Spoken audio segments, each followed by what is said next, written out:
காவல்துறை விசாரணையில் உயிரிழந்த மடப்புரம் கோவில் காவலாளி அஜித்குமாரின் உடலில் சிகரெட்டால் சூடு வைக்கப்பட்டு சித்திரவதை செய்யப்பட்டிருப்பதோடு இதயம் மூளையில் இரத்த கசிவு ஏற்பட்டிருப்பதாகவும் உடற்கூறாய்வு ஆய்வில் அதிர்ச்சி தகவல்கள் வெளியாகியுள்ளன.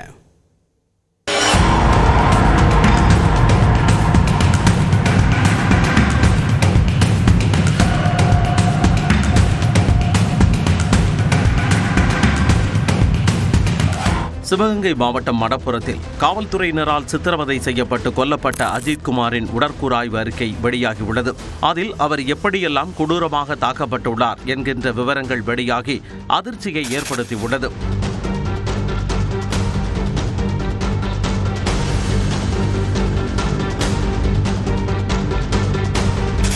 குறிப்பாக அஜித்குமாரின் உடலில் சுமார் 50 வெடிப்புற காயங்கள் இருந்ததாக தெரிவிக்கப்பட்டுள்ளது. அதில் 12 சிராய்ப்பு காயங்கள் என்றும் மற்றவை அனைத்தும் ரத்தம் கன்றிய நிலையில் இருக்கும் காயங்கள் எனவும் கூறப்பட்டுள்ளது. ஒரே இடத்தில் மீண்டும் மீண்டும் தாக்கப்பட்டதற்கான அடையாளங்கள் இருப்பதாகவும் காயங்கள் பல்வேறு கோணங்களில் உள்ளதால் பலர் சேர்ந்து பல்வேறு ஆயுதங்களை பயன்படுத்தி தாக்கியிருக்க வாய்ப்பு உள்ளதாகவும் அறிக்கையில் குறிப்பிடப்பட்டுள்ளது. வயிற்றின் நடுவே கம்பை வைத்து குத்தி காயம் ஏற்படுத்தப்பட்டிருப்பதாகவும் தெரிவிக்கப்பட்டுள்ளது. தலையின் நடுப்பகுதி மண்டை ஓட்டின் இரு பக்கவாட்டு பகுதியிலும் கட்டையால் அடித்தது போன்று பெரிய காயங்கள் இருந்துள்ளன.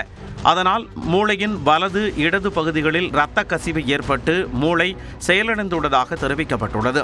இதயத்தின் பிரதான இரத்த குழாயில் இரு இடங்களில் இரத்தம் கசிந்திருக்கிறது. நுரையீரல் கல்லீரலிலும் இரத்த கசிவு ஏற்பட்டிருக்கிறது.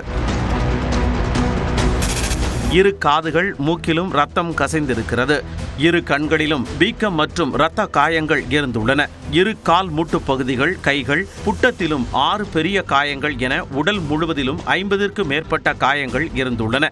அத்துடன் இடது கையில் 3 இடங்களில் சிகரெட் சூட்டினால் சித்திரவதை செய்யப்பட்டது பற்றிய அதிர்ச்சி தகவலும் தெரியவந்துள்ளது.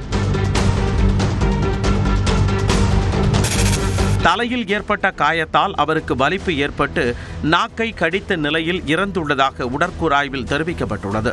அஜித்திற்கு தனிப்படை காவலர்கள் மிளகாய் பொடி கலந்த நீரை கொடுத்ததாக கூறப்படும் நிலையில் பழுப்பு நிறத்தில் ஒரு திரவம் வயிற்றில் உணவுடன் சேர்ந்து சரியாக செரிமானம் ஆகாமல் இருந்துள்ளதாகவும் உடற்கூறாய்வில் தெரிய வந்திருக்கிறது.